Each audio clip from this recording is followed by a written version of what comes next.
You're listening to WPTF Afternoon News with Jeff Hamlin. 442, your WPTF News Time. Chris Edwards in for Jeff Hamlin this afternoon. Thanks for joining us for the WPTF Afternoon News. And joining us now, Scott Lassiter, who's running for the North Carolina Senate in District 13, one of those newly created districts. Scott, thanks so much for the time this afternoon. Chris, thank you very much. It's great to be back on WPTF. And you're exactly right, running for a new Senate district, Lucky 13, here in southern Wake County.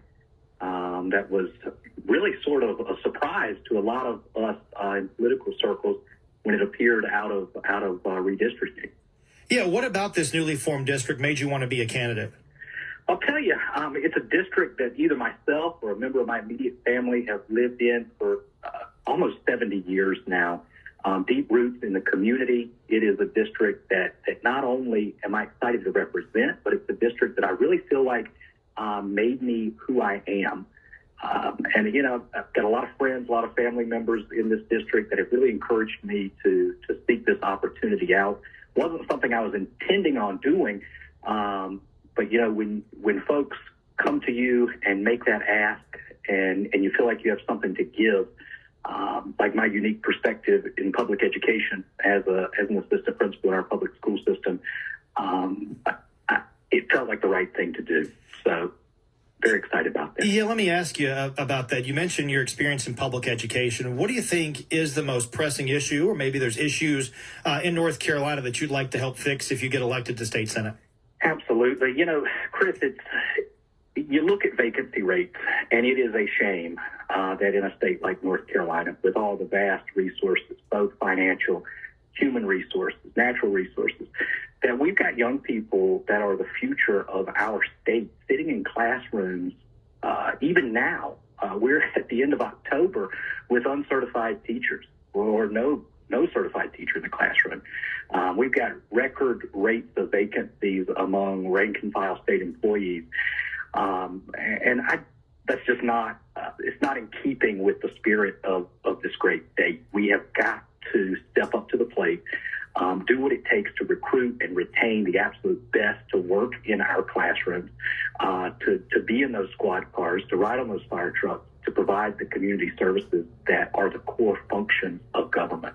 And that's really where I'm at on that. As far as public education goes, you know, we need to be given the flexibility to go out and truly be competitive. School choice is great and all, but the vast majority of public school children in North Carolina are going to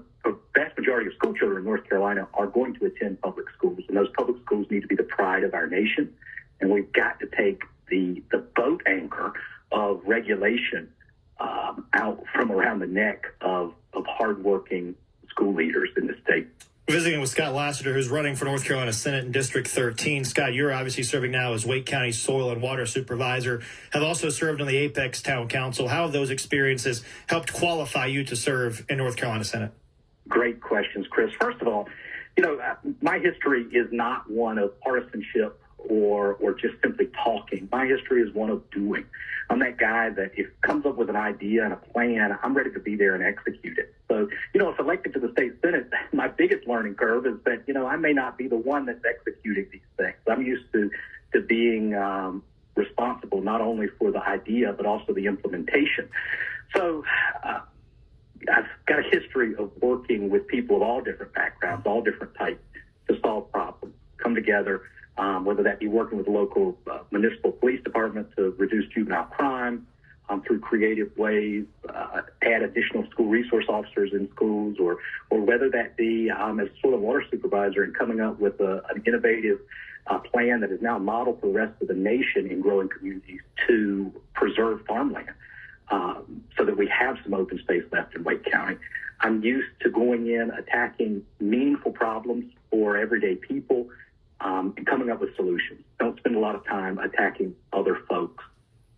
I got a couple thoughts, and then I'll let you go. You ran in a primary in 2022 for the House and then suspended your campaign. What did you learn during that primary race that you think is going to help you as a candidate this time around? Well, you know, a lot of friends, a lot of understanding about the process. It is different when you step up and move into a race at the state legislative level as opposed to a town council person or a countywide elected official. You got a lot more scrutiny there you've got a lot more folks that are expecting some bombastic, partisan sort of rhetoric. And realistically, what I learned is I've spent a lot of time refocusing people to some of the commonalities that exist among all of the residents, particularly in southern Wake County. I've spent a lot of time refocusing people on what the role of government at the state level really is and what we think it should be. And, what a key takeaway was that we've got to be prepared to listen and prepared to listen to constituents of very different viewpoints. Two thoughts, and I'll let you go. Was your decision to run for state office impacted at all by the fact Tim Moore no longer seeking a post in state government? That's a great question. I'll tell you that, that unfortunate situation that played out unnecessarily in the public eye, it did not play a role in this. And it's something I've moved on from, and now the focus is on what I can do for the people of Southern Wake County, what I can do for public schools in the state of North Carolina, what I can do for the everyday North Carolinian in the state Senate. And I'm excited to get to work at that. We've got some exciting new endorsements coming out. The first one you'll see tonight is by our former Sheriff, Donnie Harrison, getting on board with this campaign, recognizing that I'm a believer in law and order and there to support our men and women in blue. So I just encourage you to look forward to what's next. Take a look at www.votescottlassiter.com. Look at that platform, look at where I'm coming from, and make a decision. You mentioned your website. Is there any other social media platforms or places folks can go to find out more about your campaign? Absolutely. Facebook, Twitter, Instagram, all those exciting things. You'll just look at, search for Scott Lassiter. I'm excited to interact with voters, interact with those that I wish to serve. My cell phone number is public. I encourage folks to give me a call. I'm not a professional politician. I'm a professional problem solver and public administrator. And I give my parents of my school my cell phone number. So I'm going to give the folks I'm asking to send me to the Senate my cell phone number and be there to answer the hard questions. And that's not going to change if I get sworn in. Scott Lassiter, running for North Carolina Senate in District 13. Scott, thanks so much for the time, and I look forward to us chatting again real soon. Thanks, Chris. Bye-bye. That's Scott Lassiter joining us, 449, your WPTF News Time. Jason Rogers is here with a look at traffic.